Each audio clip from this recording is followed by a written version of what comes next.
Waalaikumsalam Waalaikumsalam warahmatullahi wabarakatuh. Alhamdulillah, nahmaduhu wa nasta'inuhu wa nastaghfiruh wa na'udzu billahi min syururi anfusina min sayyiati a'malina may yahdihillahu fala mudilla lahu wa may yudlil fala hadiya lahu. Asyhadu an la ilaha illallah wa la syarika lahu wa asyhadu anna Muhammadan 'abduhu wa rasuluh. Allahumma shalli wa sallim ala nabiyyina Muhammad wa ala alihi wa sahbihi wa man tabi'ahum bi ihsani ila yaumiddin. Alhamdulillah, pada hari ini kita lanjutkan kajian akhlak salaf dari Majelis Ta'lim Al-Hansan Cilandak. Semoga apa yang mereka lakukan para admin, para pengurus, Allah limpahkan pahala yang berlimpah, Allah mudahkan segala urusannya, dan Allah berikan kesehatan dan keafiatan insyaallah. Kita akan share screen kajian kita pada hari ini.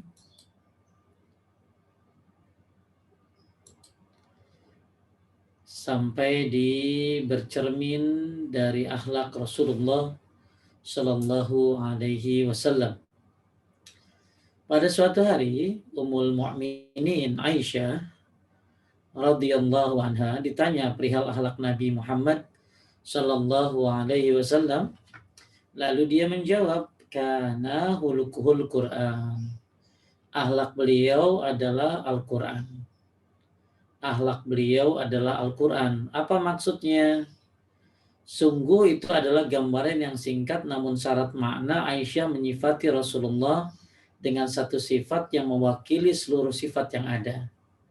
Memang tepat, akhlak beliau adalah Al-Quran, kitab suci yang Allah sifati sebagai pemberi petunjuk kepada umat manusia.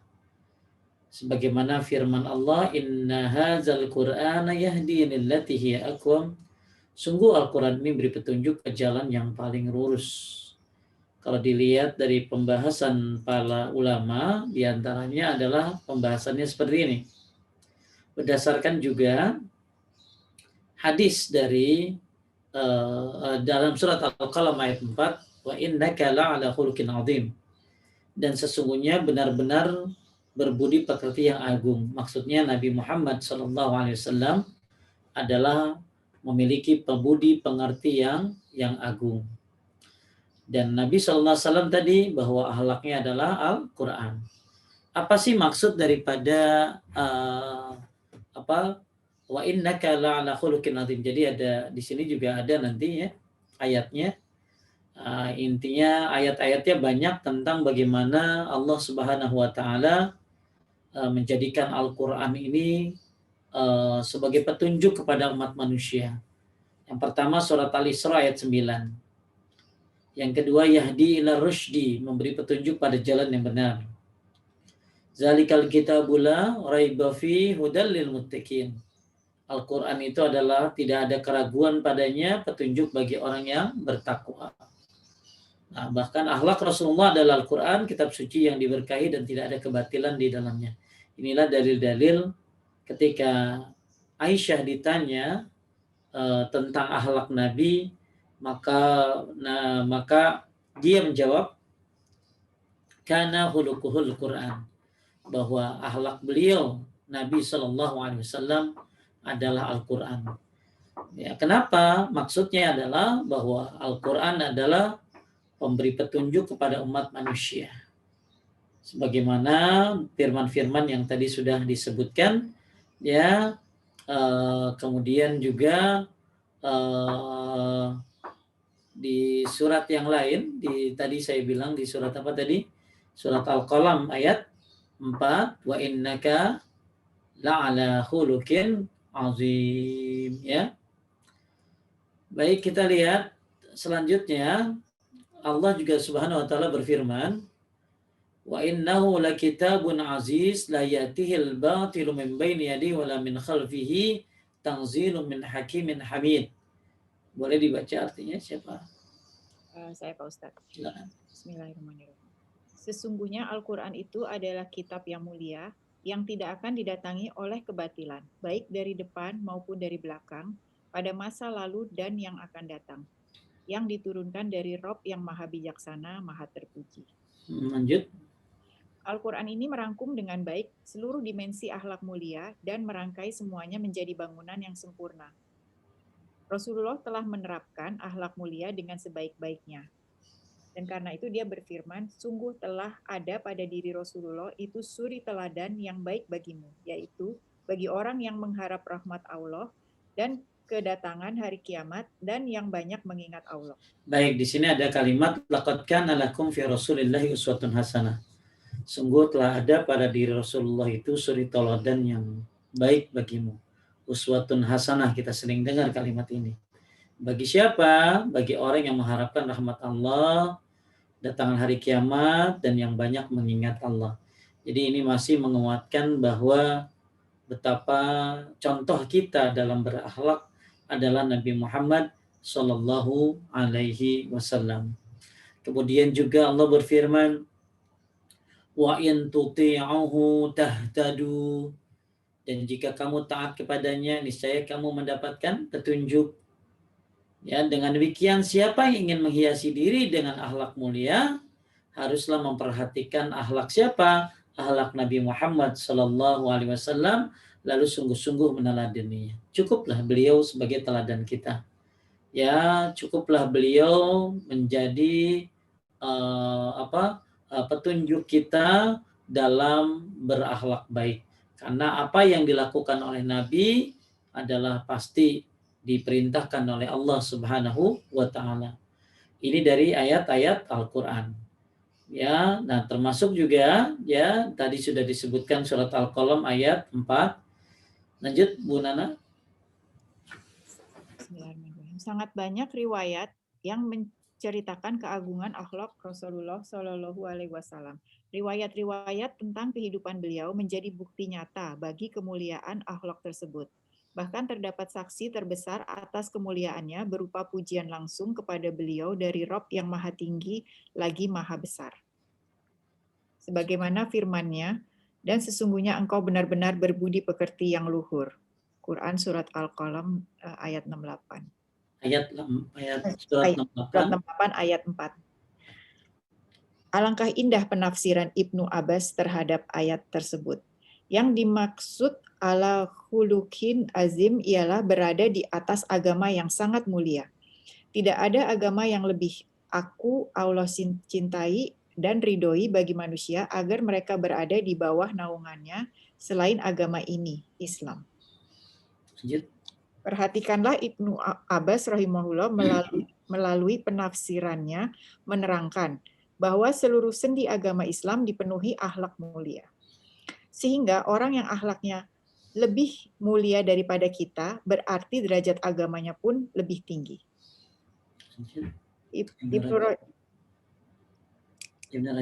Ibnu Rajab rahimahullah menjelaskan, berakhlak mulia berarti menghiasi diri dengan budi pengerti yang diagungkan oleh syariat Islam, atau beradab dengan budi pekerti yang telah Allah ilhamkan kepada hambanya dan terekam dalam kitabnya.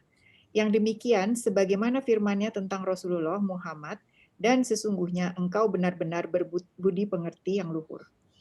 Pribadi Nabi kita merefleksikan seluruh akhlak mulia, malu, dermawan, berani, selalu menepati janji, suka membantu, cerdas, ramah, sabar, memuliakan anak yatim, santun, selalu menjaga kehormatan dan kesucian diri, dan berjiwa bersih. Baik, kita coba lihat ya. Kembali lagi kalimat wa innaka la'ala khuluqin 'azim. Ya, ini Allah berfirman, sungguhnya engkau benar-benar berbudi pekerti yang sangat luhur. Di sini kalau dilihat bahwa makin beragama, makin berakhlak seseorang, ya maka seorang ini tentu makin mulia di sisi Allah. Bahkan orang yang berakhlak mulia itu bisa mengalahkan pahala orang yang tahajud dan puasa di siang hari, puasa sunnah.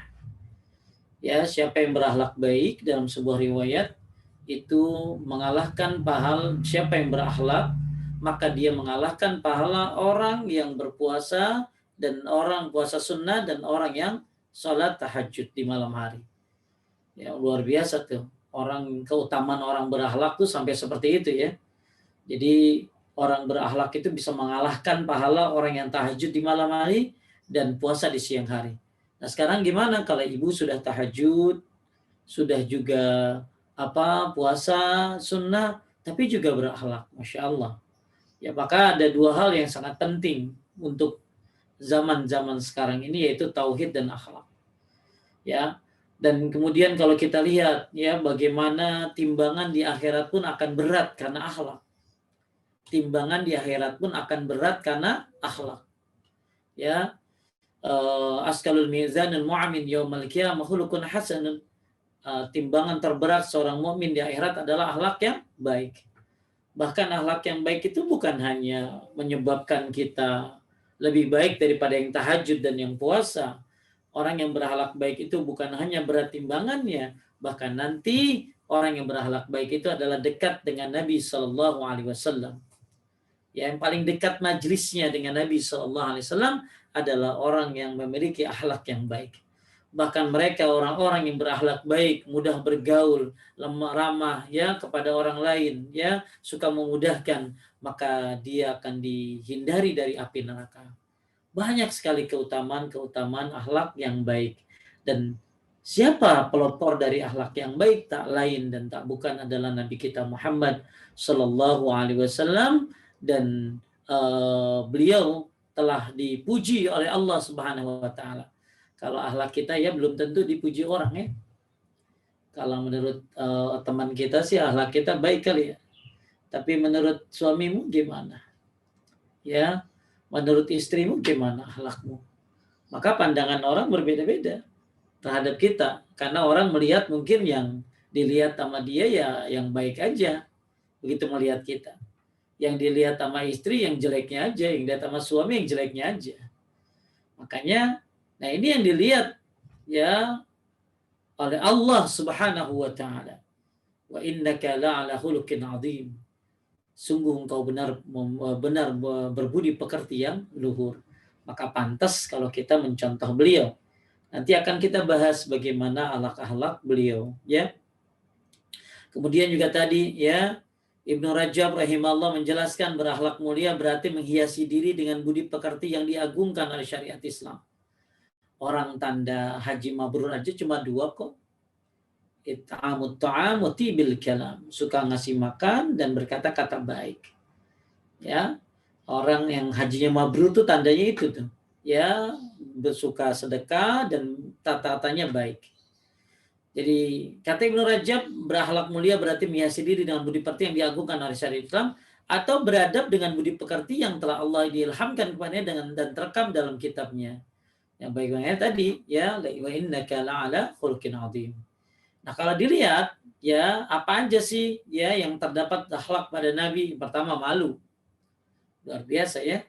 Sifat malu ini sudah jarang orang yang punya malu. Apalagi dengan beredar aplikasi TikTok. Ya, dengan tidak malunya orang berjoget-joget ya. Dengan tidak malunya orang memperlihatkan auratnya, dengan tidak malunya di aplikasi tersebut orang ya dengan enaknya dia mempertontonkan yang tidak pantas kecuali untuk mahramnya. Nah, ini malu ya. Maka malu ini dan iman ini berbarengan ya. Satu keangkat, iman, malu naik juga. Ya, ini kata Ibnu Umar dua-duanya ini bergandengan, malu dengan iman ini. Nah, Nabi Shallallahu Alaihi Wasallam memiliki akhlak, diantaranya adalah malu, memiliki sifat malu. Apalagi malu kepada Allah Subhanahu Wa Taala dalam bermaksiat. Kemudian dermawan, masya Allah, ya. Sifat dermawan Nabi lebih dikenal lagi ketika bulan Ramadan. Maka hendaklah setiap kaum muslimin besok insya Allah kalau jadi kita puasa, maka hendaklah hiasi hari-hari kita dengan sedekah. Ya, entah sedekah kepada tetangga, entah sedekah kepada masjid yang terdekat. Ya, maka kenapa dibilang bulan barokah? Ya, apa itu barokah? Bulan bertambahnya kebaikan dan menetapnya kebaikan.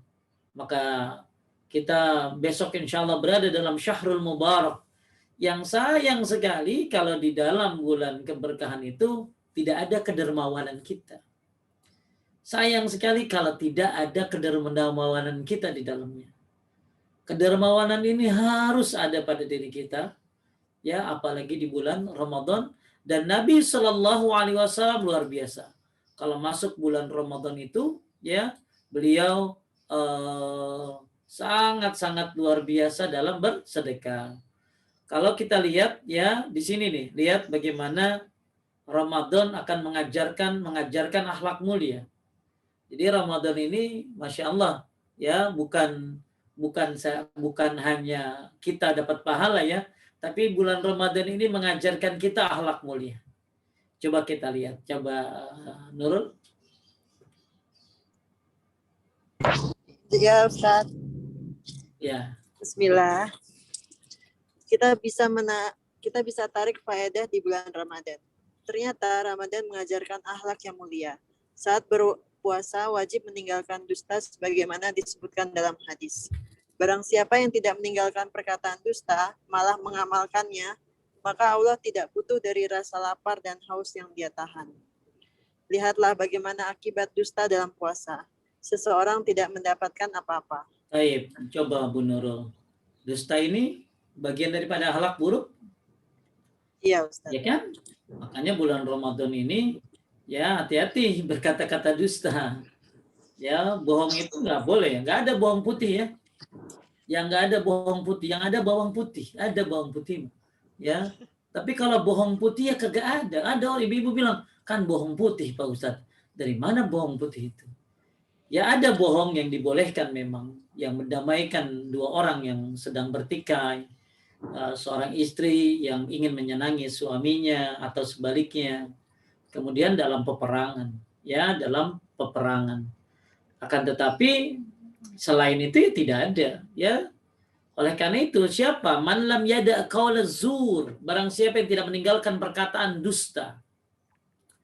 Maka Masya Allah ya, kirain Ramadan itu pahala doang ya.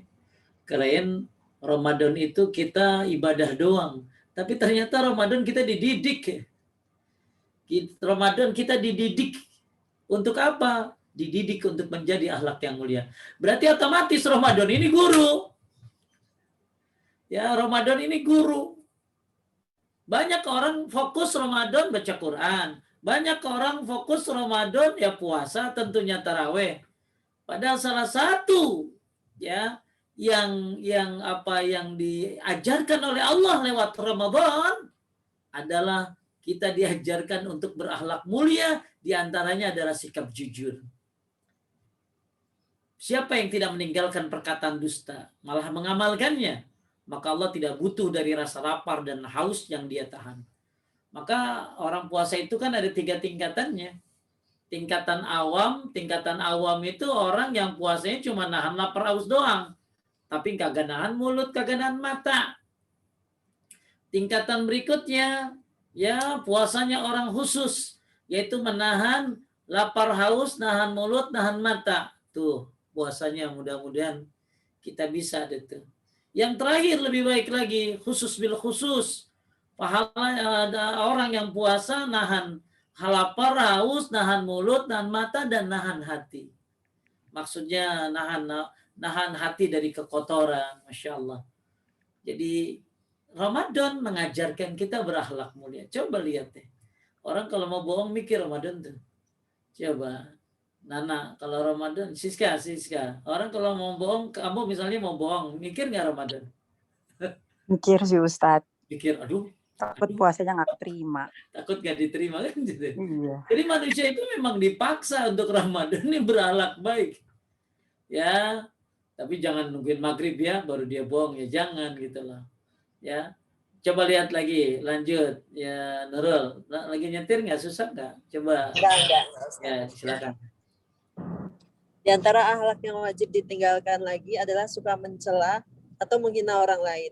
Lihatlah bagaimana ancaman dalam ayat.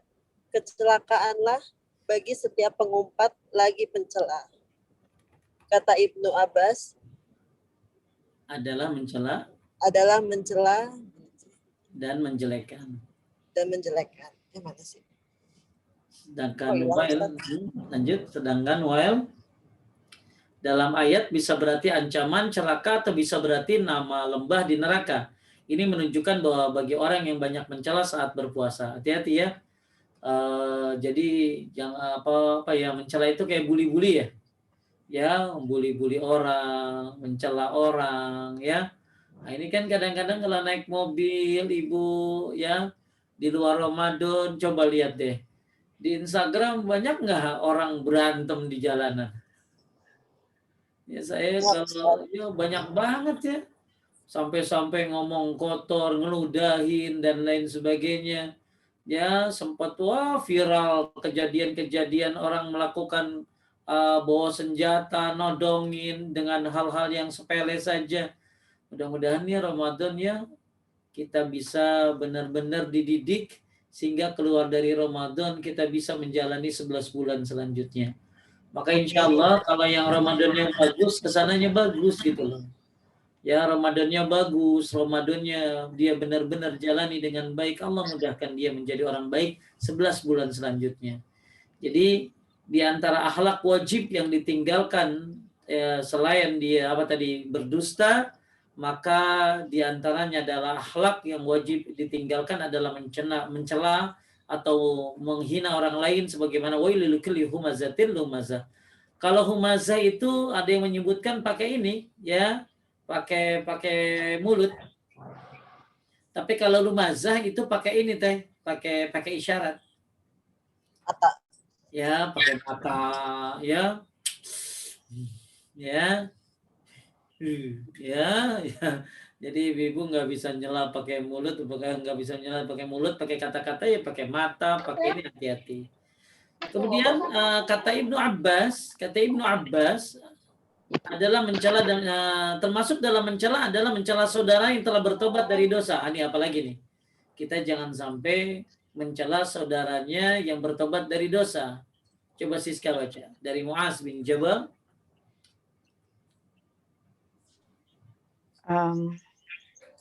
Termasuk dalam mencela adalah mencela saudaranya yang telah bertaubat dari dosa.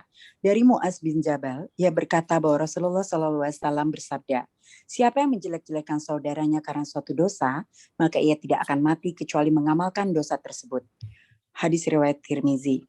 Imam Ahmad menjelaskan bahwa yang dimaksud adalah dosa yang telah ditaubati. Lanjut. Ada yang menyebutkan ini bukan riwayat, tapi ini adalah perkataan ya.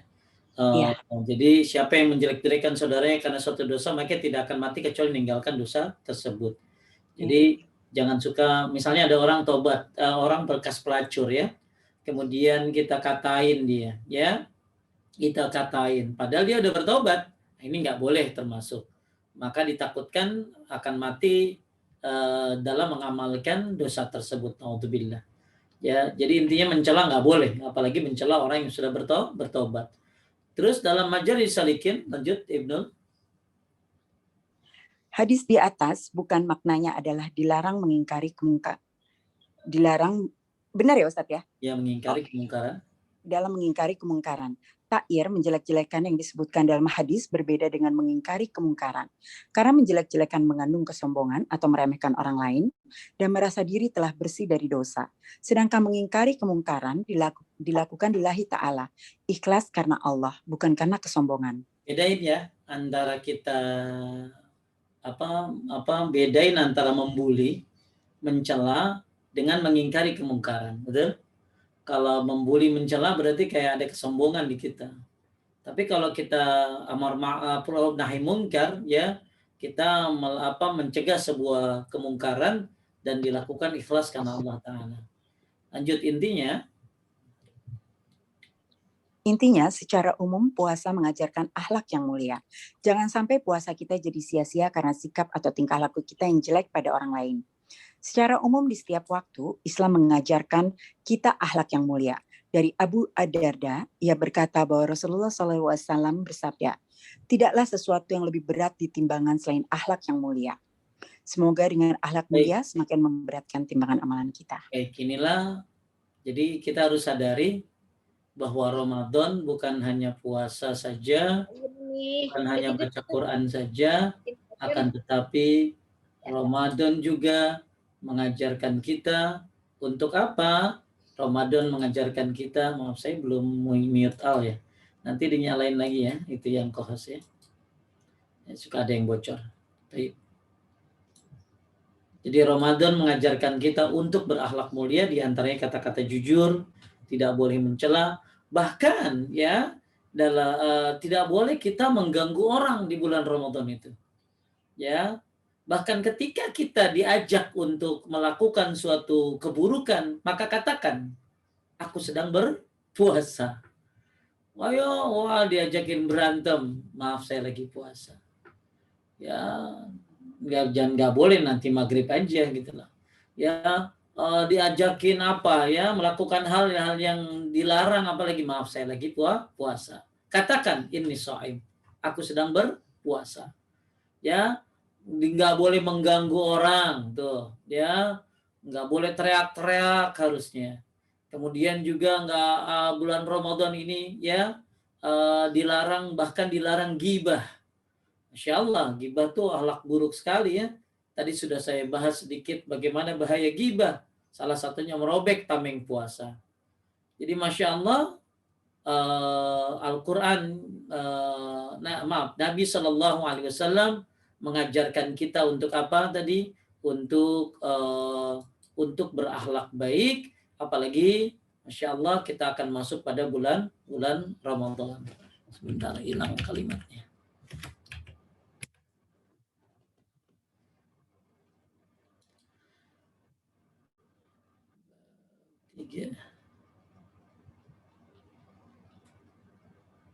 Ensiklopedia sebentar, hilang kemana nih, sebentar. Ini dia. Oke, kembali lagi bahwa kita sedang mempelajari bercermin dari akhlak Rasulullah Sallallahu Alaihi Wasallam, bahwa akhlak Nabi adalah Al-Quran, dan kenapa Nabi Sallallahu Alaihi Wasallam berakhlak sebagaimana akhlak yang ada diperintahkan oleh Allah di dalam Al-Quran, sebagaimana yang disampaikan oleh Aisyah, dan Nabi pun dipuji oleh Allah di dalam berbagai ayat karena akhlak-akhlaknya. Di antara yang akhlak mulia yang beliau lakukan adalah tadi, ya, satu apa tadi, malu, ya, malu. Kemudian dermawan. Maka yuk, ya, banyakin apa tadi? Banyakin sedekah, ya, khususnya di bulan Ramadan. Supaya kita, sedekah ini kan banyak banget manfaatnya ya. Ya, mudah-mudahan dengan sedekah ini menutupi kekurangan zakat, menghindari murkanya Allah, bahkan dapat pahala dari orang yang berpuasa. Sudah dari sekarang kita niatkan. Kemudian Nabi memiliki akhlak mulia yaitu berani, ya, berani. Kemudian selalu menepati janji, Masya Allah. Betapa banyak orang yang mengaku muslim tapi ya luar biasa, tidak suka menepati janji. Bahkan banyak yang akhirnya mengingkari janji, kemudian suka membantu. Inilah sikap Rasulullah Sallallahu Alaihi Wasallam, sangat-sangat, ya, bahkan beliau sangat dekat dengan umatnya, bukan hanya bahkan di berbagai kalangan, ya, sangat dekat ya Rasulullah kepada umatnya.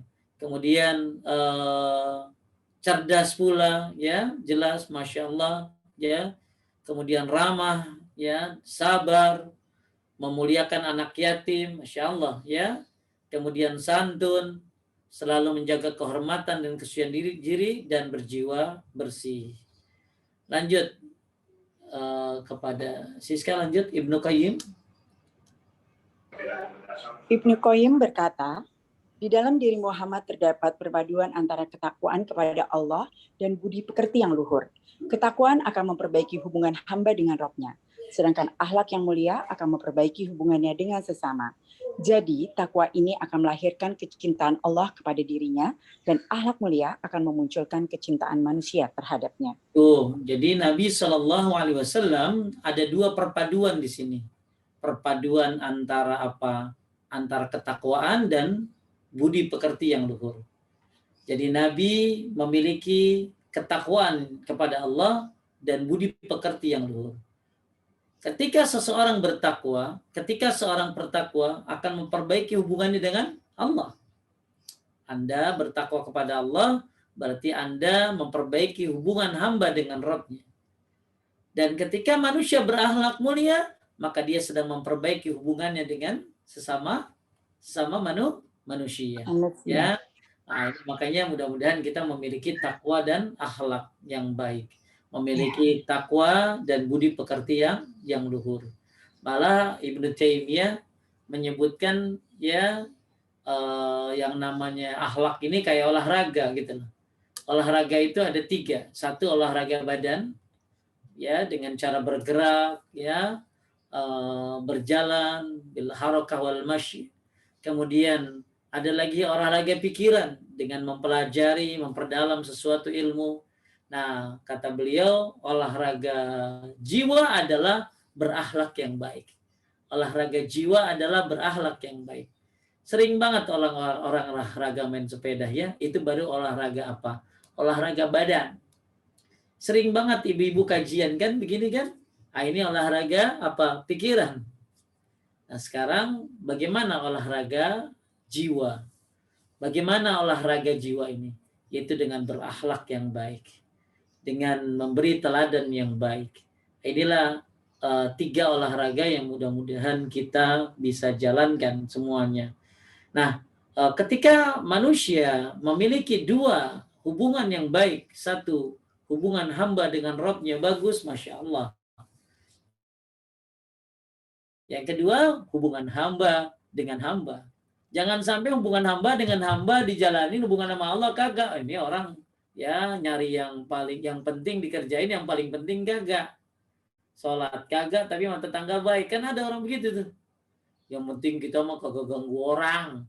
Yang penting kita mah ya hidup teh ya jujur, ya amanah. Tapi puasa kagak, sholat kagak. Nah, ini dia memperjelek hubungan dengan Rabb-nya, tapi memperbagus hubungan dengan manusianya. Ada lagi orang yang memperbagus hubungannya dengan Rabb-nya. Sholatnya, ya puasanya bagus, tapi sama tetangganya jelek. Ya, tetapi sama orang tuanya durhaka. Tetapi sama teman-temannya ya tidak berakhlak baik.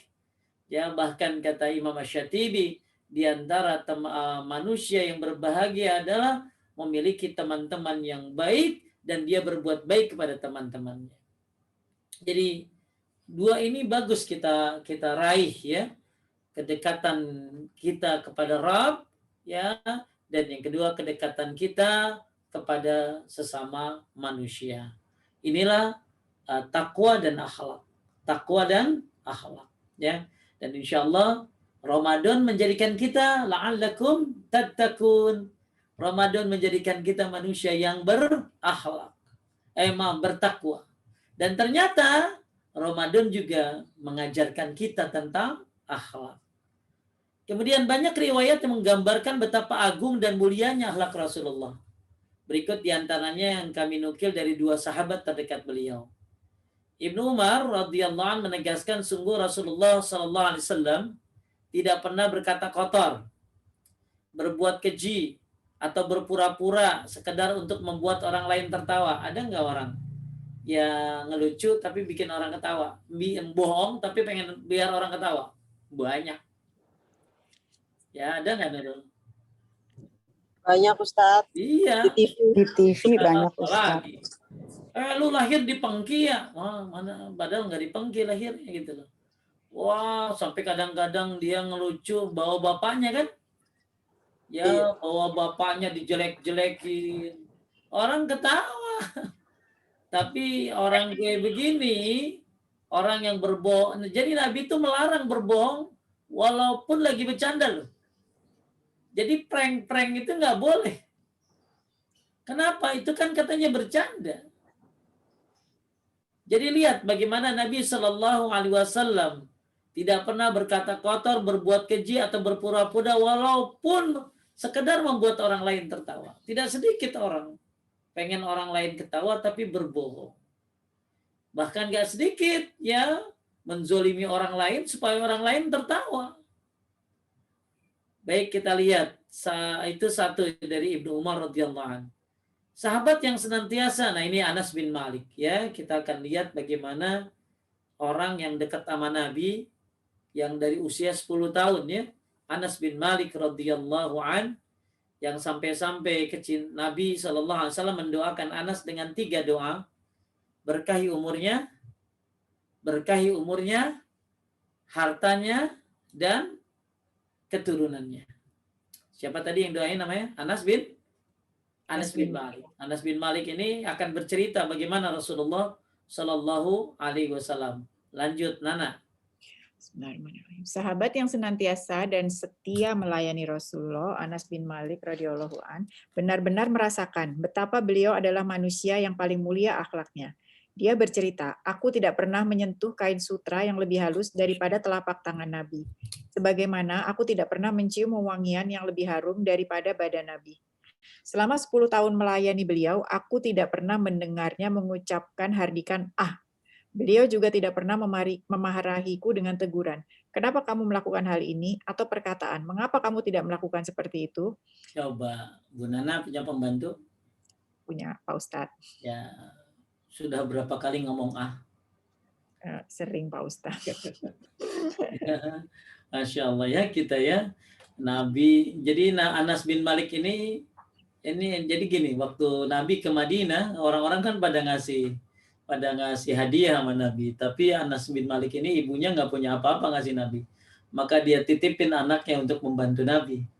Ya, Anas bin Malik ini ikut Nabi sejak usia 10 tahun kalau nggak salah. Pokoknya dia 10 tahun bersama Nabi Sallallahu Alaihi Wasallam. Saya lupa ya usia berapa dia, 7 atau berapa ya. Tapi kurang lebih dia 10 tahun bersama Nabi Sallallahu Alaihi Wasallam. Dan dia dapat doa dari Nabi, berkahi umurnya, hartanya, dan keturunannya. Makanya Anas bin Malik jadi orang kaya di Madinah. Kemudian umurnya panjang teh, ya ratusan ya, 100-an lebih ya. Saya lupa antara 130-an atau berapa. Kemudian keturunannya pun sampai 100-an teh. Keturunan siapa tadi? Anas bin Malik. Ya, nah ini dia selama 10 tahun bersama Nabi. Gak pernah Nabi ngomong gak pernah Nabi mengatakan, ngapa kamu tidak melakukan ini? Kenapa kamu melakukan hal ini? Masya Allah. Susah sekali. Kita tidak komplain. Jangankan sama pembantu yang bawahan. Mungkin sama orang tua, sama suami, atau sama istri banyak komplainnya. Nabi SAW, Masya Allah, luar biasa. Nggak komplain karena memang pembantunya baik. Gitu. Karena pembantunya baik, dan nabinya pun Masya Allah super baik gitu. Ya, nah, ini salah satu contoh akhlak Nabi. Siapa sih yang nggak pernah ngomong? Coba, itu kan Nana ya. Nurul punya pembantu atau supir? Punya Ustaz. Pernah ngomong oh? Pernah Ustaz.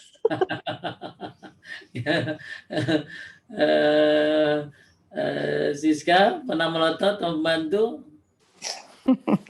Pernah Ustaz. Ya Masya Allah ya. Ya Nabi kalau ditanya ya pada hancur semuanya, memang kan kita gitu loh. Karena makanya contoh yang paling tinggi ini kalau menyontoh gitu loh. Jangan nyontoh yang paling bawah. Ya kalau harta nyontoh yang paling bawah. Kalau akhlak, agama nyontoh yang paling atas. Siapa yang paling atas? Nabi kita Muhammad Sallallahu Alaihi Wasallam. Ini baru satu cerita dari siapa? Dari Anas bin Malik radhiyallahu an. Ya, sebenarnya sih kalau pengen cerita tentang Nabi ini bagus, banyak ceritanya dari kisah-kisah sahabat ya, kisah-kisah sahabat Nabi, bagaimana Masya Allah akhlak beliau. Kemudian dalam riwayat lain Anas menceritakan Nabi tidak pernah mencelaku dengan sebab tidak segera mengerjakan perintah beliau. Begitu juga saat aku melalaikannya. Bahkan apabila anggota keluarga aku mencelaku, beliau membela, Masya Allah. Biarkanlah dia, seandainya hal itu ditakdirkan terjadi, pasti itu ya terjadi. Sampai Anas bin Malik kalau dimarahin sama keluarganya, maka Nabi membelanya. Bahkan makanya Anas bin Malik ini ketika Nabi meninggal, sampai bingung dia pulang ke rumah teh. Begitu Nabi meninggal sampai bingung dia pulang ke rumah, gelap dunia ini. Ya, Anas bin Malik. Dan saya baca buku dalam kitabnya Syekh Al-Istanbuli ya, dia menyebutkan bahwa setelah Nabi meninggal, Anas bin Malik ini tiap hari ketemu Nabi dalam mimpinya katanya. Ya pantas Anas bin Malik orang tiap hari dan dia ketemu Nabi gitu loh. Kalau dia ngimpi Nabi ya pasti benar gitu loh. Kenapa? Orang dilihat orangnya kan sering. Tapi kalau kayak kita ngimpi ketemu Nabi, nah ini harus dilihat kepada hadis ini, ya. Karena banyak orang-orang kita yang ngaku ketemu Nabi. Nah, maka ketemu Nabi ini ada apa?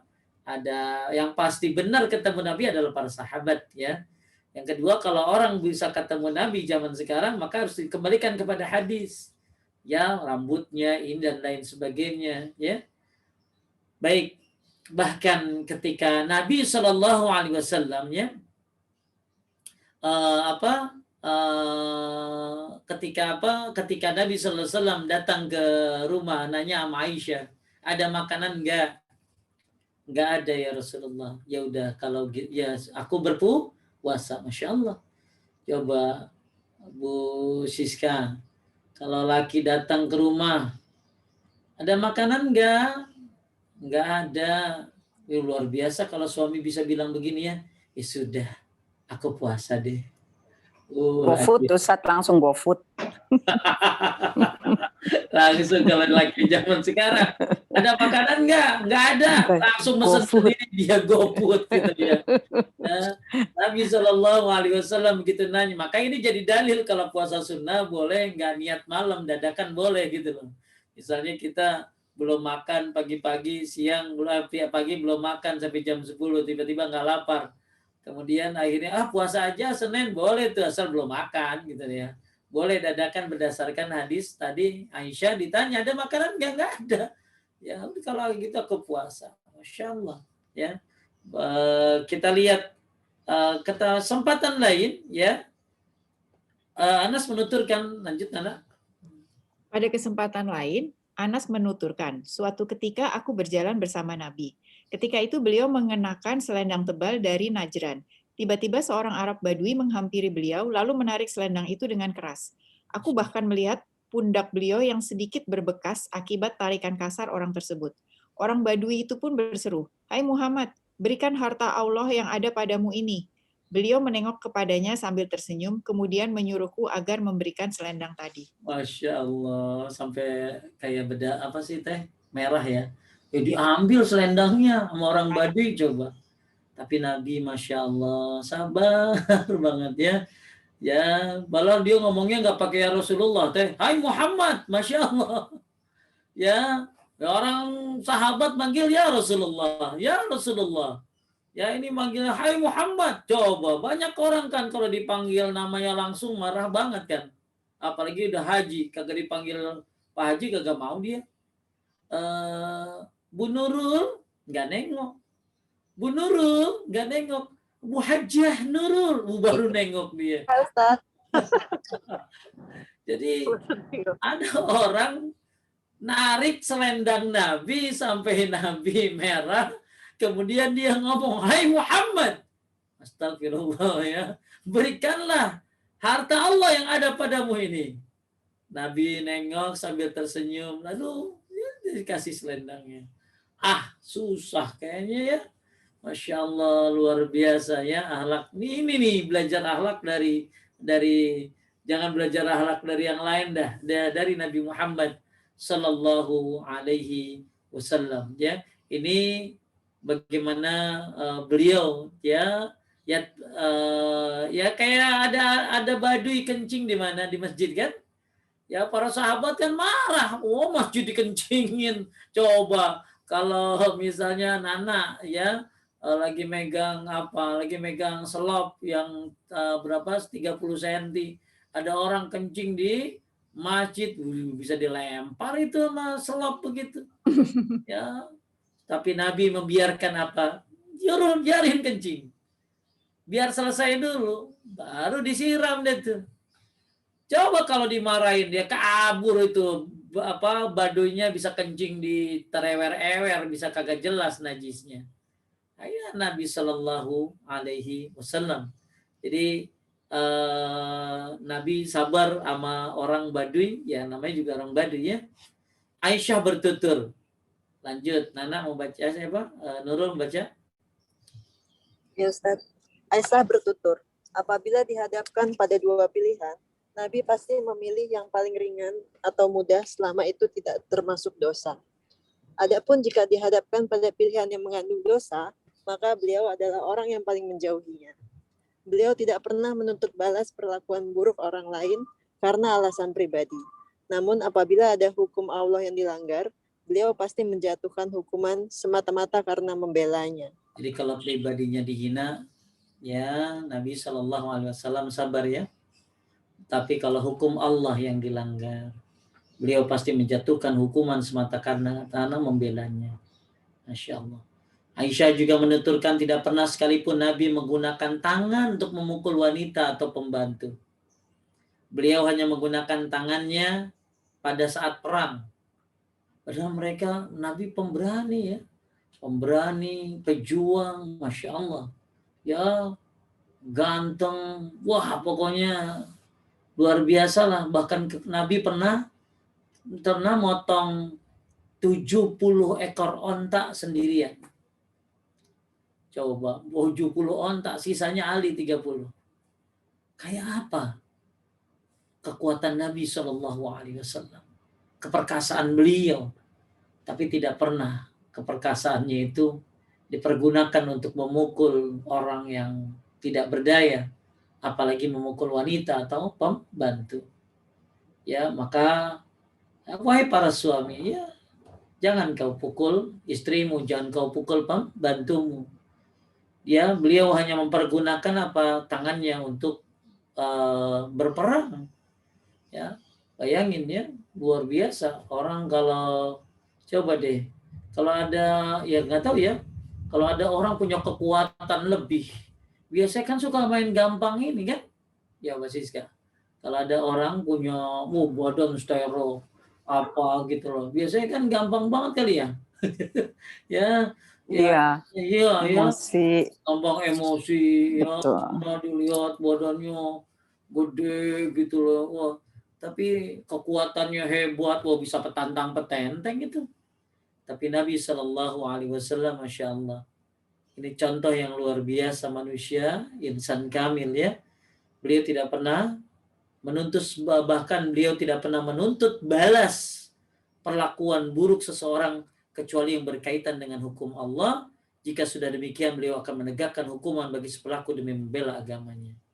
Subhanallah, betapa indah dan mulia akhlak Rasulullah Sallallahu Alaihi Wasallam, dan pantas kita harus mengikuti beliau ya semuanya. Mudah-mudahan ya siapa yang berakhlak mencontoh beliau bisa dikumpulkan bersama beliau insya Allah. Baik, Bapak Ibu sekalian dimuliakan oleh Allah, kita sedikit lebih dalam membahas tentang bagaimana akhlak Nabi Sallallahu Alaihi Wasallam. Tadi ini sudah kita bahas. Kita akan bahas ada dalam satu ayat. Di sini disebutkan 3 akhlak mulia Nabi dalam satu ayat.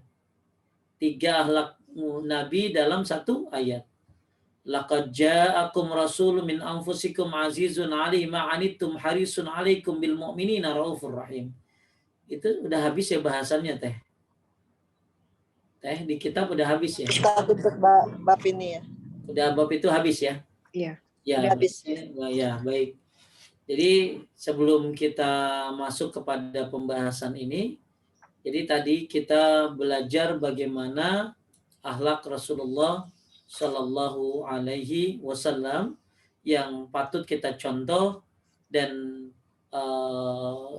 patut kita tiru, karena memang ya Allah pun memujinya, ya Allah pun memuji akhlak beliau.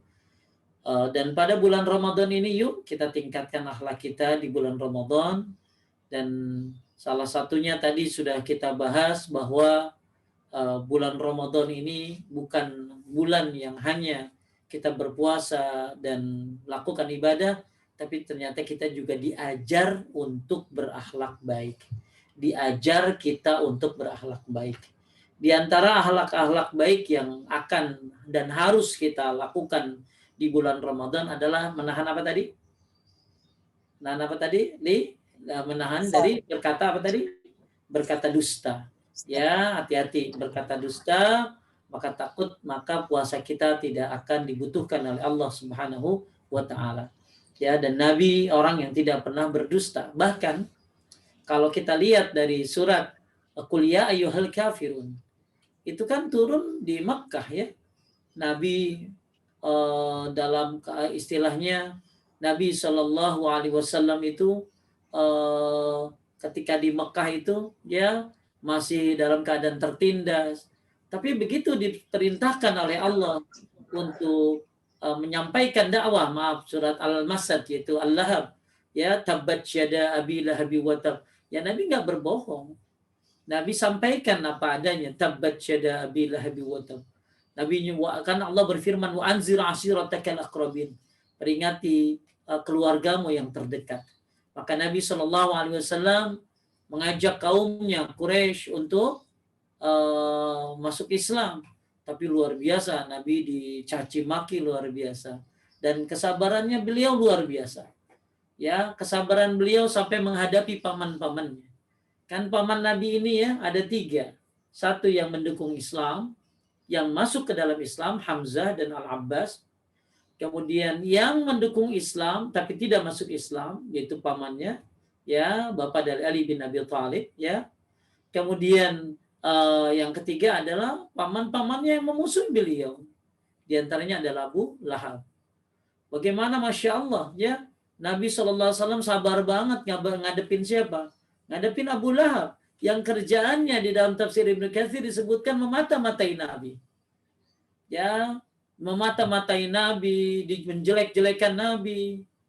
Bahkan dalam tafsir Al-Qurtubi disebutkan ketika ada utusan dari Madinah datang ke Mekah, maka Abu Lahab mencegatnya, menjelek-jelekannya.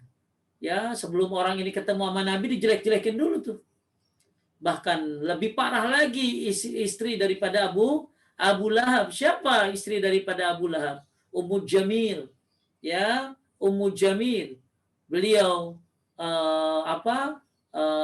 bekerja sama dengan suaminya dalam menolak dakwah Nabi, sampai disebutkan wa mura'atuhu hammalatal hatab, dan istrinya Abu Lahab membawa kayu bakar. Ya, di dalam tafsir Al-Qurtubi disebutkan salah satu penafsirannya adalah bahwa istrinya Abu Lahab itu suka naruh ranting-ranting yang kecil yang berduri di jalan-jalan yang dilewati oleh Nabi. Masya Allah, ada perempuan gitu ibu ya.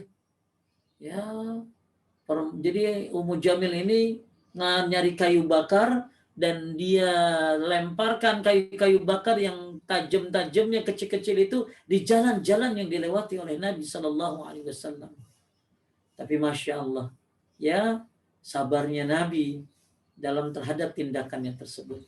Dan sabarnya Nabi ini luar biasa sekali. Termasuk tadi yang diceritakan oleh Anas bin Malik radhiyallahu anhu. Ya.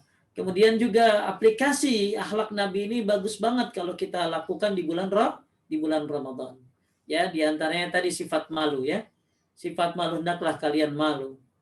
Ya, hendaklah jangan mempertontonkan ya aurat-auratmu. Janganlah kau bergoyang-goyang sehingga dinikmati oleh pandangan orang-orang yang tidak bertanggung jawab. Ya, ini harus punya rasa malu. Kemudian tadi ya Nabi Shallallahu Alaihi Wasallam memiliki sifat dermawan. Ayo ya banyak dermawan, banyak keluarkan harta kita di bulan Ramadan ini. Dan tidak ada orang bangkrut karena sedekah. Pasti akan berlimpah terus. Kemudian juga jangan suka mengganggu. Ya, apalagi di bulan Ramadan ini.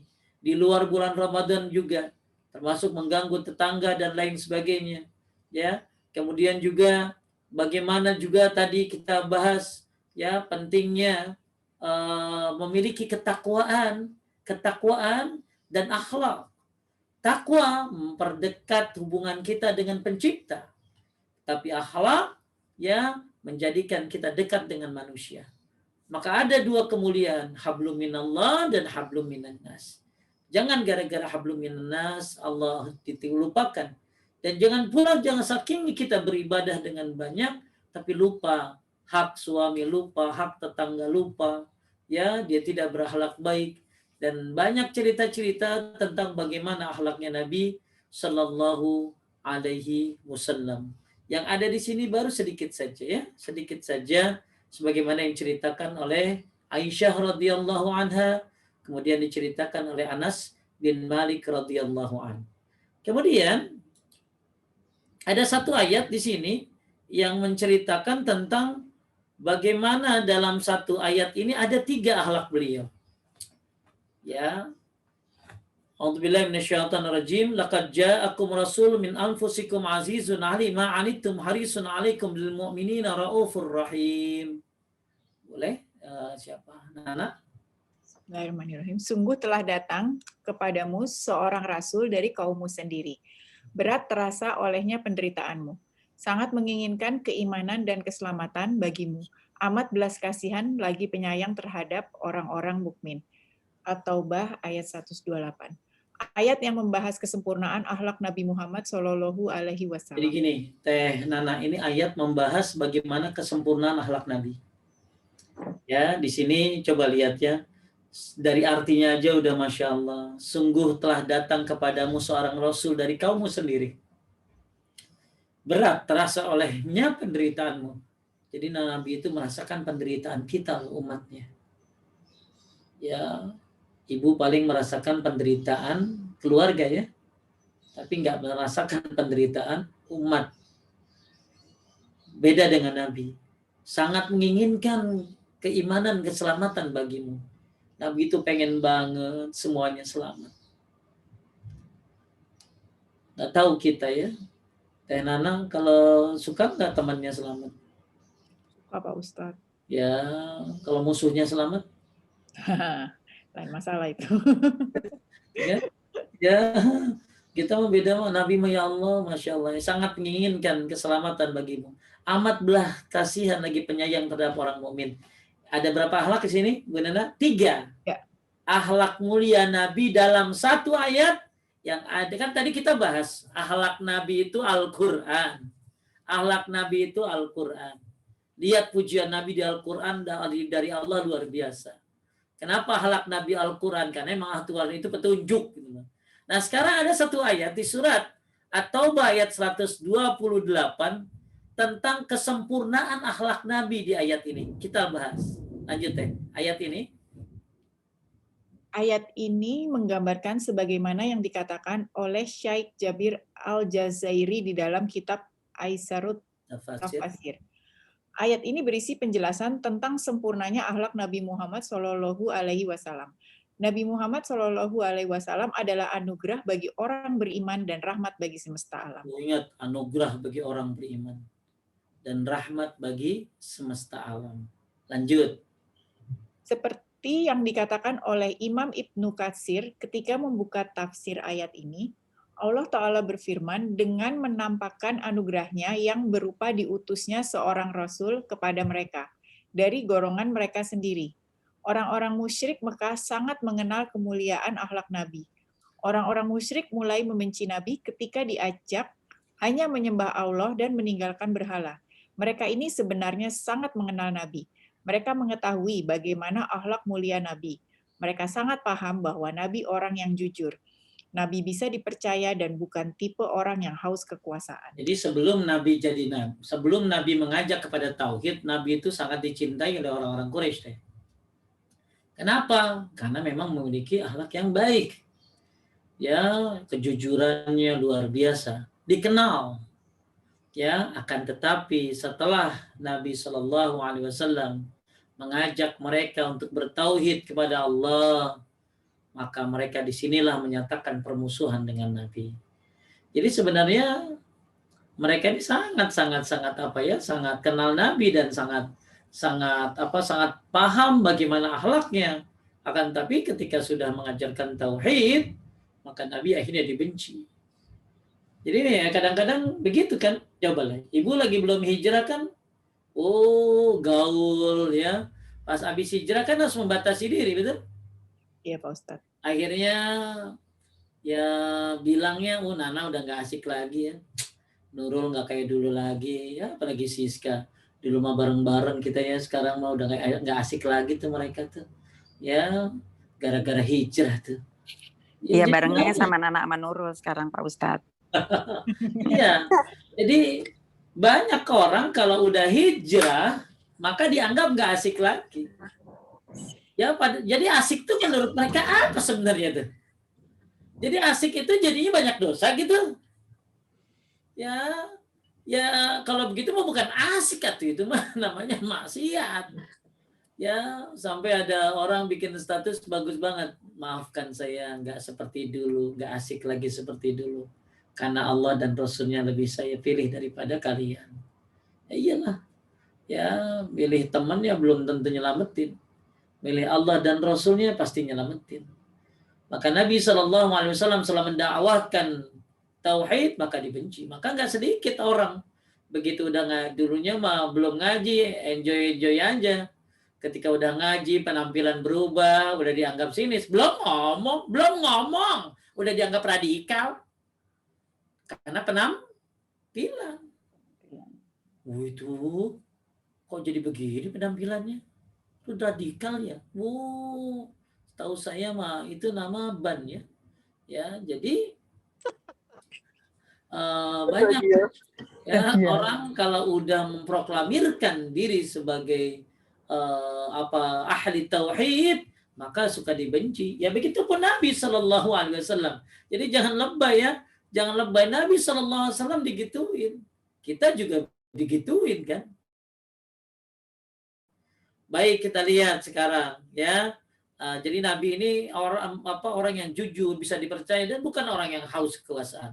Kemudian hal ini ditunjukkan firman Allah, Rasul min anfusikum, Rasul dari kaum sendiri. Ada ulama ahli tafsir mengatakan maknanya adalah Nabi Muhammad SAW itu termasuk orang yang sangat kalian kenal. Jadi Nabi, jadi di sini kan ayatnya disebutkan bahwa laqad ja'akum rasulun min anfusikum azizun 'alaihi. Ya, ini ini ada orang-orang ahli bid'ah menjadikan doa ini, ayat Quran ini sebagai kalau mau tidur dibaca katanya biar ketemu Nabi. Ini nggak ada hadisnya ya. Kalau pengen ketemu Nabi baca ini ayatnya. Jadi ada di kalangan ahli bidah, kalau Anda pengen ketemu Nabi lagi tidur baca nih ayat ini. Nggak ada penjelasannya ya. Kalau pengen ketemu Nabi nanti di telaga ya, insya Allah di Al-Haud. Ya syaratnya ya hati-hati melakukan yang bukan dari sunnahnya. Kemudian di sini ada yang menafsirkan Rasulun min anfusikum. Maksudnya apa? Nabi ini orang yang sangat mereka kenal. Lanjut Nurul, ada juga ulama. Ada juga ulama yang mengatakan maksudnya adalah Nabi Muhammad SAW berasal dari jenis yang sama dengan kalian, yaitu sama-sama manusia. Syekh As-Sa'di menjelaskan hikmahnya adalah semua manusia sanggup meneladani dan mencontoh Nabi Muhammad SAW karena Nabi Muhammad SAW juga berasal dari manusia, bukan malaikat ataupun jin. Nabi mendapat kehormatan memasang Hajar Aswad. Ada peristiwa penting sebelum Nabi Muhammad SAW diperintahkan Allah menjadi seorang rasul, tepatnya di usia 35 tahun. Yaitu ketika orang-orang musyrik Mekah merenovasi Ka'bah, di situ tampak sekali bagaimana orang-orang musyrik Mekah sangat menghormati Nabi. Jadi gini teh ceritanya. Jadi gini loh, kan di sini kita lagi bahas surat At-Taubah ayat berapa tadi? 128. Surat At-Taubah ayat berapa? 128. 128. Itu telah datang kepadamu seorang rasul dari kaummu sendiri.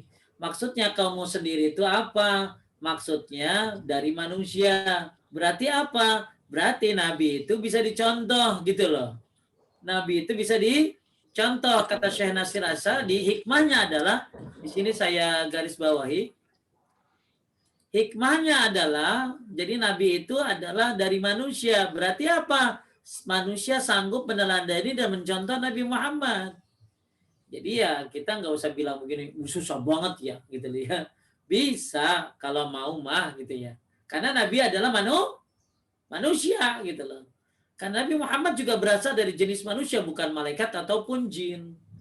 Nah ini jadi kalau ada yang bilang, wah susah kayak Nabi Muhammad mah, bisa kalau mau. Karena Nabi adalah manusia sama seperti kita. Ya. Kemudian ada peristiwa dulu ya, peristiwa bagaimana nih tentang peletakan batu Hajar Aswad. Maka akhirnya Nabi SAW yang meletakkan batu Hajar Aswad tersebut dengan dipegang dari berbagai macam kabilah. Apanya tuh kainnya, lalu Hajar Aswad ditaruh, Nabi yang meletakkannya. Jadi emang Nabi ini dikenal kebaikannya zaman dulu. Tapi setelah mengajarkan tauhid, baru udah dibenci. Kemudian, nah ini ceritanya nih ya, cerita tentang panjang bagaimana Nabi apa namanya tadi menaruh batu Hajar Aswad. Meletakkan Hajar Aswad. Kemudian di sini ada kalimat yang ayat ini udah selesai ayatnya. Kita kita akan bahas kemudian Nabi Muhammad sangat sedih jika umatnya yang kesusahan. Allah berfirman, Azizun alaihi ma anittum. Siska? Terasa berat olehnya penderitaanmu. Perasaan Nabi Muhammad SAW sangat halus, akan tetapi bukan sekedar perasaan halus. Lebih dari itu perasaan yang dibarengi ilmu yang lurus. Ketika ada yang menolak ajakannya untuk beriman kepada Allah dan akhirat, Nabi sangat sedih, bukan karena merasa gagal dalam berdakwah, akan tetapi karena Nabi mengetahui bahwa dengan sebab kekafiran seseorang akan mendapatkan kesusahan, baik di dunia terlebih lagi di akhirat. Oh ya, jadi kita kalau dakwah juga harusnya begitu. Kalau ada yang nggak ikut sama kita, dikasih tahu nggak ngerti, kita sedih. Kenapa lu sedih, sakit hati? Bukan, kasihan. Kasihan dia nggak dapat hidayah, ya Allah. Dia lebih dimusuhin pasti. Ya. Dia bakal susah di dunia, apalagi di akhirat. Makanya Nabi itu Allah Azizun alih. Maka kita nanti akan ringkaskan ya. Azizun alih ma'anittum. Jadi Nabi SAW itu dari kalangan manusia. Dan Nabi SAW itu merasakan berat penderitaan kita. Maksudnya apa? Nabi Muhammad itu punya perasaan yang halus. Tapi halus ini bukan baperan kayak situ. Tahu siapa situ teh? Ya. Jadi bukan baperan kayak bawa perasaan yang gak jelas. Ya kadang ada saya ngomong, pernah ada ibu-ibu saya bilang nenek-nenek aja marah. Dia WA saya, jangan panggil kami nenek-nenek. Jadi saya panggil apa Bu? Panggil kami seniorita. Jadi pengennya dipanggilnya seniorita, nggak mau dipanggil nenek-nenek. Saya sampai di WA itu nggak mau dibilang nenek-nenek ya. Padahal emang udah tua gitu loh. Ya sensitif amat sih. Pernah juga ada yang saya cerita begini langsung, Ustadz lagi ngomongin saya ya, ya saya mah nggak nyebut nama emang. Jadi jangan baperan, saya nggak tahu kasus ibu apa gitu loh. Nabi SAW itu sensitif perasaannya, tapi dibarengi dengan ilmu yang lurus. Maksudnya apa? Ketika berdakwah, ternyata yang diajak nggak mau, Nabi sedih. Bukan sedih karena gagal dalam berdakwah, karena Nabi sadar tugas Nabi hanya menyampaikan. Tapi Nabi sedih, ya Allah, orang gitu ya akan susah dia di dunia dan di akhirat. Kenapa? Sedih karena mereka tidak mau beriman. Bukan karena gagal dakwah, tapi kasihan terhadap orang tersebut. Masya Allah, Nabi SAW ini merasakan berat penderitaan manusia. Ya, lanjut nasi Siska berkaitan dengan makna penggalan ayat di atas, Ibnul Jauzi di dalam kitab Zadul Masir mengatakan bahwa ada dua pendapat ulama ahli tafsir. Pertama, hal-hal yang membuat susah umatnya juga membuat susah Nabi Muhammad SAW. Pertama tuh. Jadi apa yang membuat kalian susah, Nabi Muhammad pun susah. Ya. Allah ya Nabi sendiri ya. Ya. Nanti kita di akhirat kan dihisab ya kan? Di padang mahsyar, matahari di atas kepala, telanjang bulat, ya kemudian nanti lewat Siratal Mustaqim. Nabi pun merasa susah sebagaimana perasaan kita susah. Jadi kata ahli tafsir, maksud daripada ayat Azizun alaihi ma'anittum atau bah 128 ini adalah bahwa Nabi SAW susah sebagaimana yang membuat susah umatnya. Lanjut. Ya. Kedua. Yang kedua, yang mana ya Ustadz ya tadi?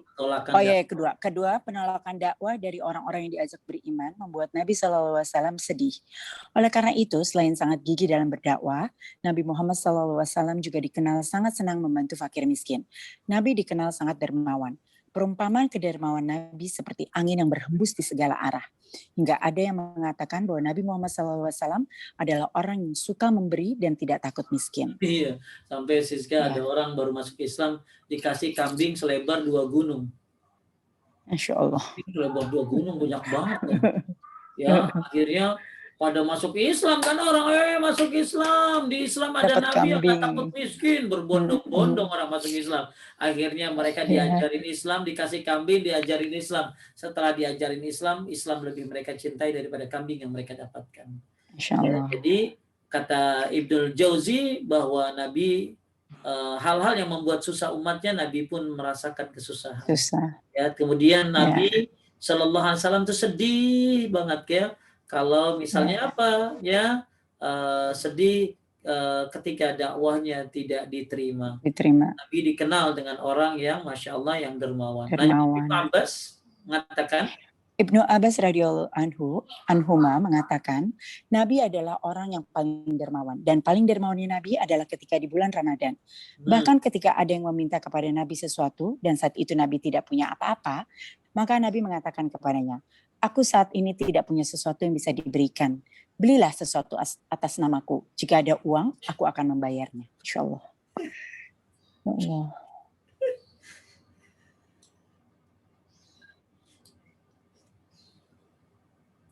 Oke, Masya Allah ya, luar biasa ya.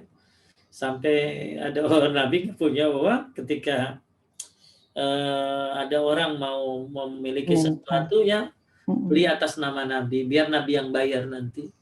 Ya. Nah, kayak kita gitu ya. Lanjut. Ajaran agama Islam tidak menyusahkan umatnya. Menurut Imam Ibnu Katsir, berdasarkan firman Allah, terasa berat olehnya penderitaanmu. Bisa diambil kesimpulan bahwa ajaran Islam yang dibawa Nabi Muhammad tidak ada yang menyusahkan umatnya. Ibnu Katsir mengatakan, ajaran Islam seluruhnya mudah. Sebentar. Ajaran Islam seluruhnya mudah, lapang dan sempurna. Mudah bagi siapa saja yang diberi kemudahan oleh Allah Ta'ala. Nabi Muhammad bahagia ketika umatnya bahagia. Salah satu sifat yang menggambarkan ketulusan Nabi adalah merasa senang ketika umatnya senang. Allah berfirman, sangat menginginkan. Selesai ya. Satu sifat ya. Jadi satu sifat di surat apa tadi? At-Taubah ayat 128. Azizun alaihi ma'anitum.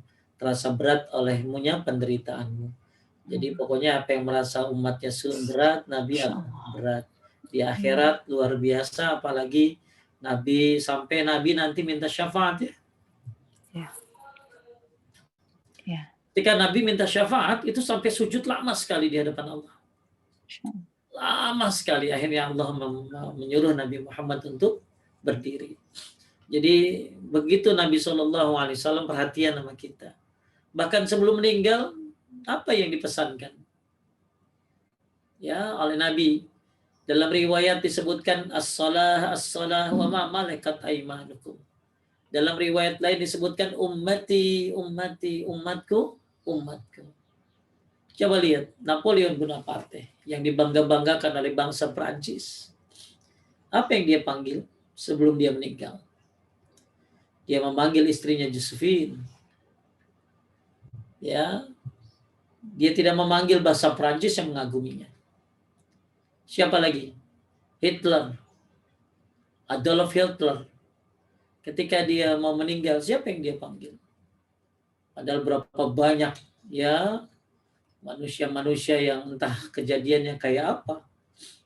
Tapi Nabi Muhammad SAW bahkan menangis ketika membaca dalam satu ayat Al-Quran. Maka di dalam Al-Quran disebutkan bahwa Nabi di sebuah kitab Sahih Fiqh Sunnah disebutkan Nabi itu menangis ketika membaca satu ayat, ya menangis ya sampai subuh. Ya, tentang apa? Tentang ampunan. Maka inilah Nabi kita. In tu'azibhum fa innahum ibaduk wa in taghfir lahum fa innahum ghafurur rahim. Saya lupa ayatnya. Kalau mereka diazab, mereka adalah hambamu, umatmu. Tapi kalau engkau mengampuni, engkau adalah Rabb yang maha pengampun. fa innaka ghafurur rahim in tu'azibhum fa innahum ibaduk. Kalau engkau mengazabnya ya Allah, mereka adalah hambamu, dan kalau engkau mengampuninya maka engkau adalah maha pengampun. Yang luar biasa penderitaan Nabi itu, merasa berat dengan penderitaan umatnya. Ya, di akhirat, masya Allah ya, nanti hanya Nabi yang bisa memberikan syafaat. Para Nabi yang lain nggak bisa. Nah, inilah bahkan tadi ya kisah yang sangat indah ya. Nabi sampai-sampai kalau ada orang yang saking dermawannya ya, ngasih tadi kambing selebar 2 gunung sama orang yang baru masuk Islam. Sampai-sampai Nabi rela orang mau membeli barang atas nama beliau, biar beliau yang membayarnya kalau memang beliau tidak punya pada saat itu. Ya.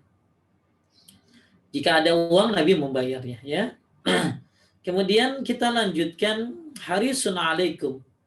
Sangat menginginkan, ini harisun alaikum, sangat menginginkan. Maksudnya apa? Keimanan dan keselamatan bagimu. Disebutkan dalam kitab tafsir Jalalain, makna ayat ini adalah Nabi Muhammad sangat menginginkan kita semua mendapatkan hidayah. Masya Allah. Nabi berharap semua umatnya dapat hidayah. Adapun menurut Ibnu Katsir, makna ayat ini luas, mencakup kebaikan dunia maupun akhirat.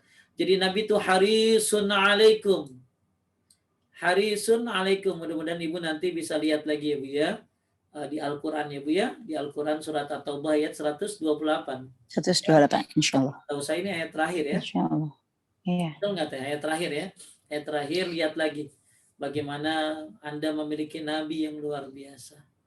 Harisun alaikum. Sangat menginginkan. Nginginin apa?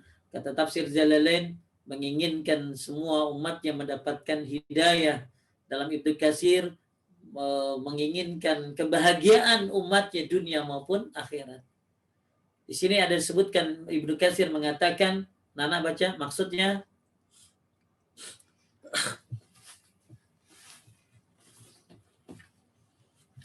Udah sih sekali lagi, Nana.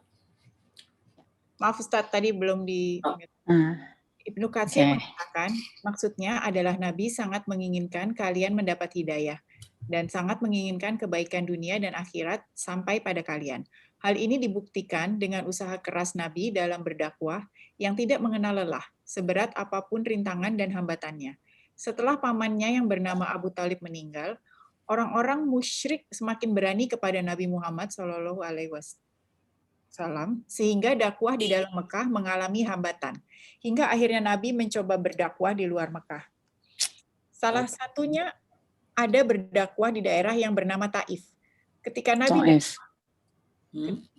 Nabi dakwah ke daerah Taif, Nabi mengalami cobaan yang sangat berat. Karena penduduk Taif bukan hanya menolak dakwah, akan tetapi mereka juga menyakiti Nabi. Mereka semua, dari yang tua hingga yang muda, bahkan anak-anak, berkumpul di pinggir jalan yang dilewati Nabi Muhammad SAW, lalu mereka melempari Nabi dengan batu. Namun Nabi tidak putus asa karenanya. Dari sini sangat jelas terlihat bagaimana kesungguhan dan ketulusan Nabi Muhammad SAW. Nabi Taif tahu ya, Taif ya, mungkin ibu-ibu Taif ya. Taif itu kan daerah dingin, puncaknya Arab ya. Agak jauh dari Mekah, mungkin sekitar 2 jam dari Mekah ya, atau 1 jam. Biasanya naik tren ke atas. Kabel car. Ya, kabel car. Dari situ di situ Nabi berdakwah.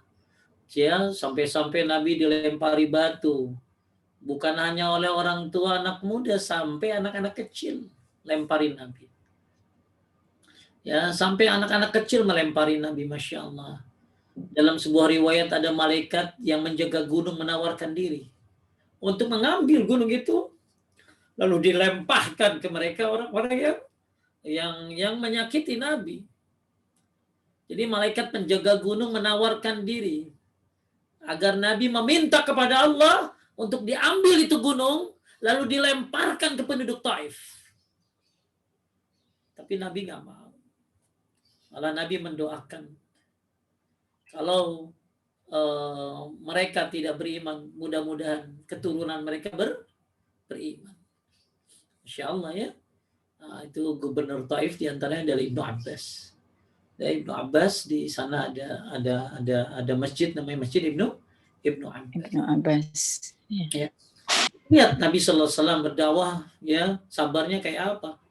Dilemparin batu, yang lemparin bukan orang anak-anak kecil lemparin, ya, tapi Nabi sampai ditawari untuk oleh malaikat penjaga gunung untuk menghancurkan daerah tersebut, tapi Nabi nggak melakukannya. Masya Allah, inilah Nabi Sallallahu Alaihi Wasallam. Dalam 3 ayat ada berapa tadi? Dalam 1 ayat ada tiga apa tadi? 3 akhlak beliau, ya, yaitu apa tadi? Telah datang seorang Rasul dari kaummu sendiri, ya. Kemudian berat terasa olehmu penderitaanmu, sangat menginginkan kebaikan bagimu, amat belas kasihan lagi penyayang terhadap orang mukmin. Di sini Nabi berarti satu apa tadi? Ya, berat terasa oleh penderitaanmu. Kemudian yang kedua menginginkan bagimu keselamatan. Kemudian amat belas kasih sayang terhadap orang-orang mukmin. Ya, Nabi Shallallahu Alaihi Wasallam, inilah akhlak beliau, 3 akhlak dalam 1 ayat di surat At-Taubah ayat 128. Kemudian juga beliau SAW adalah sosok yang sangat dekat dengan umatnya. Adapun keadaan mereka kaya, miskin, bangsawan atau budak, beliau bergaul dengan umat dengan penuh kelembutan dan akhlak mulia. Ya, nah ini 1 ayat di surat Al-Imran ayat 159, Bu Nurul. Maka disebabkan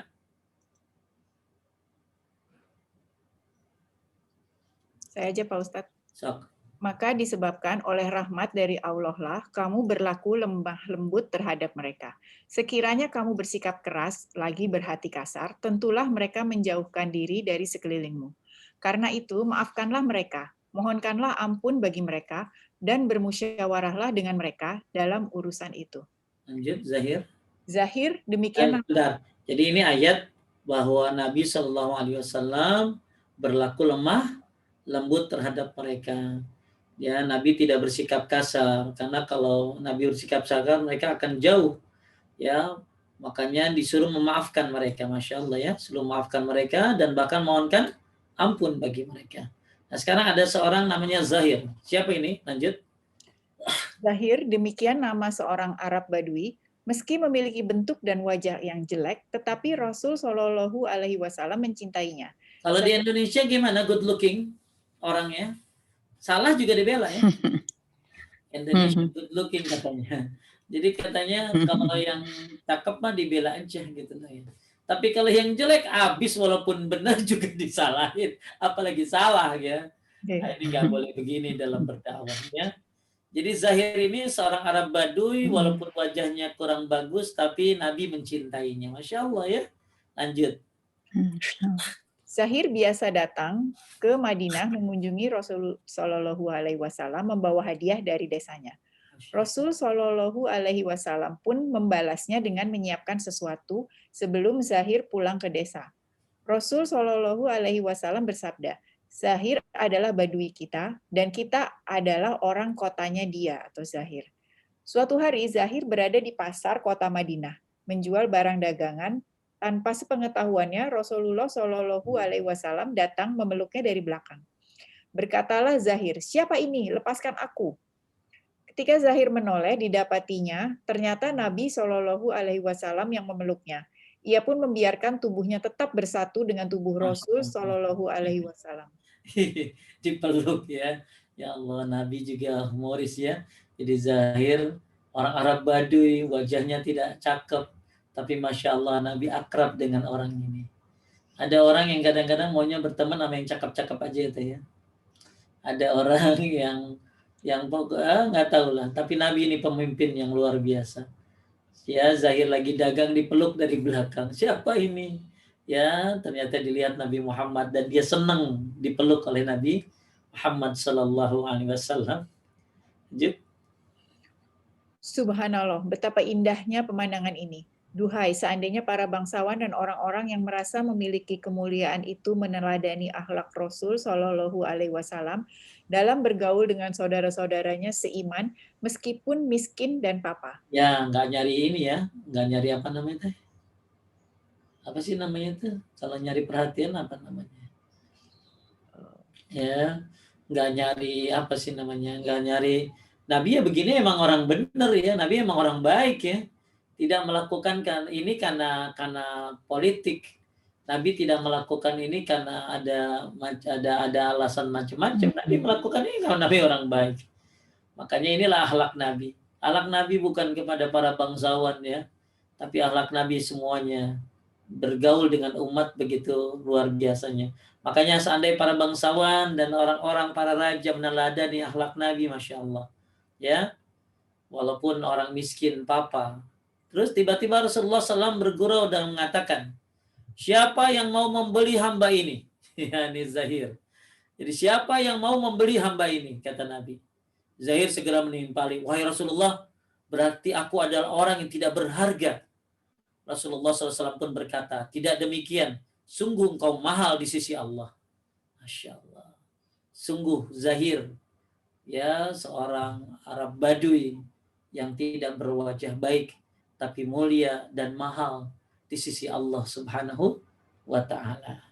Inilah Nabi Shallallahu Alaihi Wasallam terhadap orang yang miskin dan bahkan berwajah yang tidak baik. Ya, kemudian lembut dan kasih sayang ya. Dan lain sebagainya. Nabi juga bercanda, tapi bercandanya tidak apa tadi? Tidak berbohong. Itu kesimpulannya. Ya, bersenda gurau dengan para sahabatnya. Nabi juga bercanda tapi tidak berbohong intinya. Itu saja pada pembahasan hari ini. Alhamdulillah sudah 1,5 jam. Mungkin ada yang mau nanya, silakan. Ada satu pertanyaan nih Pak Ustadz. Dari Ibu Ruslina Hermawati. Assalamualaikum Ustadz, Ahwan izin bertanya, apakah membicarakan kezaliman seorang pemimpin dan suka berbohong termasuk ghibah? Jazakallah khair. Gak boleh jelek-jelekin pemimpin, doain. Ya, kalau Anda mau nasihatin pemimpin ini nggak sama ya. Pemimpin ini nggak sama sama masyarakat biasa ya Bu ya. Jadi kalau memang pemimpin ini zalim atau pemimpinnya mungkin melakukan kesalahan-kesalahan, maka dinasehati dengan cara bukan menasehati di medsos terang-terangan dijelek-jelekin ya, kemudian apalagi sampai diprovokasi masyarakat untuk membencinya. Tidak seperti itu. Kedudukan pemimpin itu nggak boleh digituin ya. Ada hal-hal yang tidak bisa disamakan dengan orang-orang biasa masalah pemimpin ini. Bahkan kata Fudail bin Iyad, kalau aku memiliki satu doa yang mustajab, maka aku akan doakan pemimpin. Karena ketika pemimpin ini baik-baik seluruh negaranya. Tapi ketika kalau kita baik kan hanya buat kita doang sama keluarga. Dan bahkan kata Hasan al-Basri, pemimpin yang zalim tidak akan bisa dikalahkan dengan pedang. Pemimpin yang zalim tidak akan bisa dikalahkan dengan pedang. Dia hanya bisa dikalahkan dengan ibadah, dengan taubat. Ya, maka rajin-rajinlah ibadah, rajin-rajinlah bertaubat kepada Allah Subhanahu wa Ta'ala. Ya, makanya waktu itu Ali bin Abi Thalib ditanya, kenapa di zaman Abu Bakar tidak ada pemberontakan? Kenapa di zamanmu banyak sekali pemberontakan? Di zaman Ali itu banyak sekali pemberontakan ya. Maka Ali mengatakan, di zaman Abu Bakar memimpin orang-orang seperti aku, kata Ali. Tapi sekarang saya, Ali bin Abi Thalib, memimpin orang-orang seperti kamu.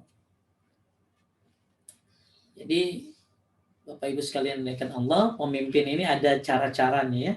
Cara-caranya kita menasehatinya, ada adab-adabnya. Bahkan, banyak deh Bu, ya riwayat-riwayat tentang berhubungan dengan kepemimpinan.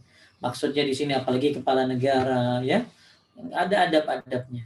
Ya, ada adab-adabnya dan tidak boleh kita mencela, mencaci di depan umum, maka harus diberitahu. Ternyata setelah diberitahu ya begitu aja ya selesai urusannya.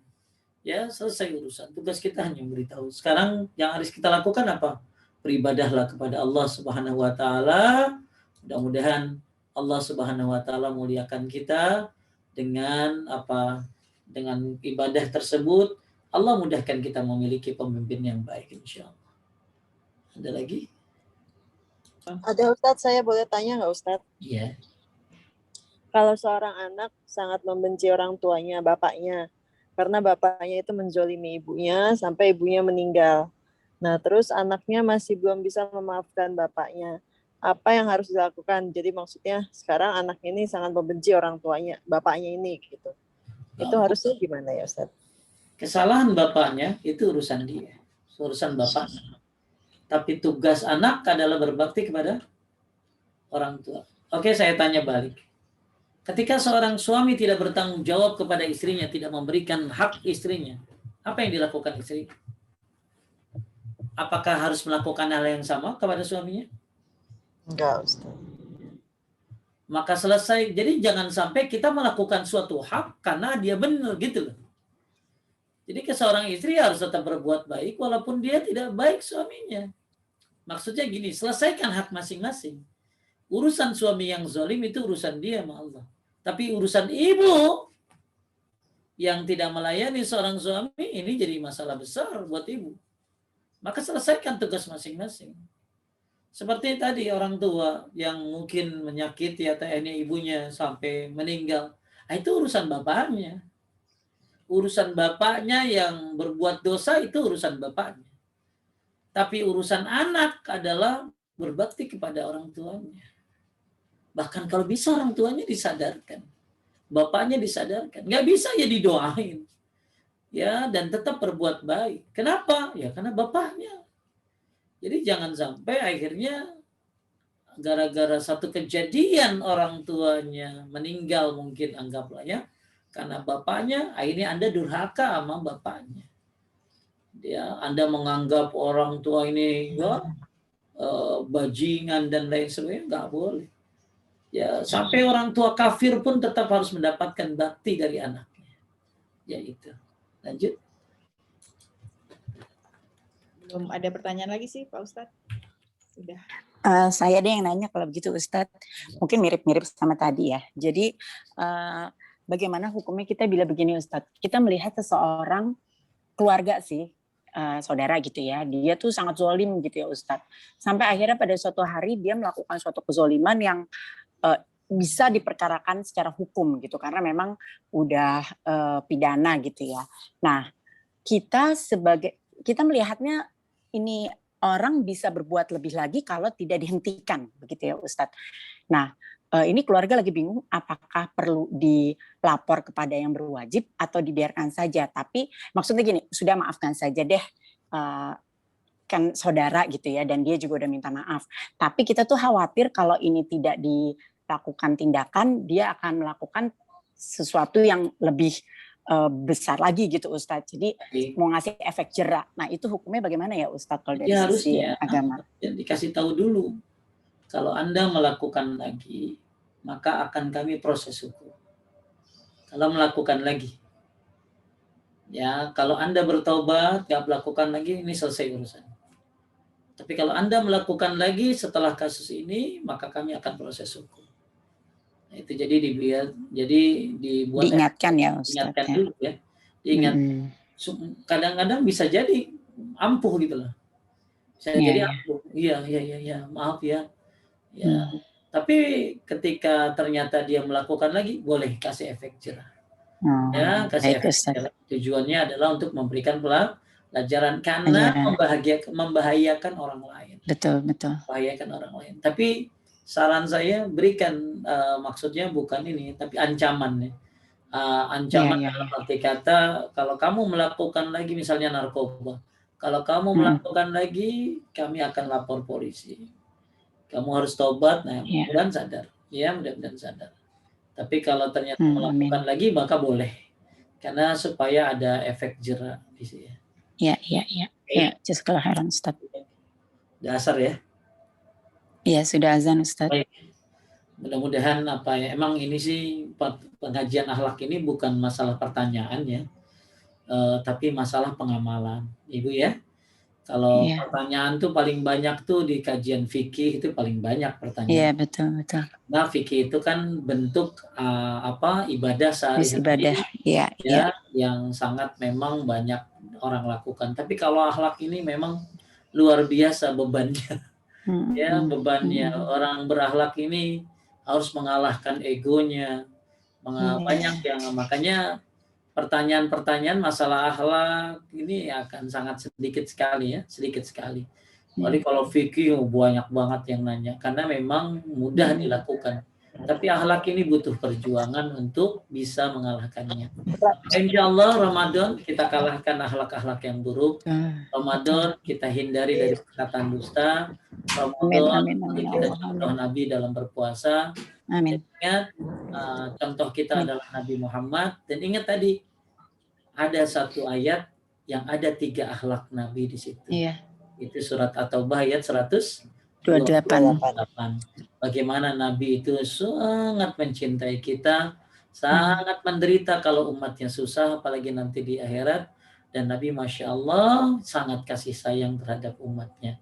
Maka pantas kita untuk mencontohnya dan kayaknya harus sering Ibu baca surat At-Taubah 128 itu untuk bahwa benar-benar kita harus mencontoh beliau karena memang beliau adalah utusan Allah Subhanahu wa taala. Terima kasih buat Majlis Ta'lim Al-Hansa Cilandak.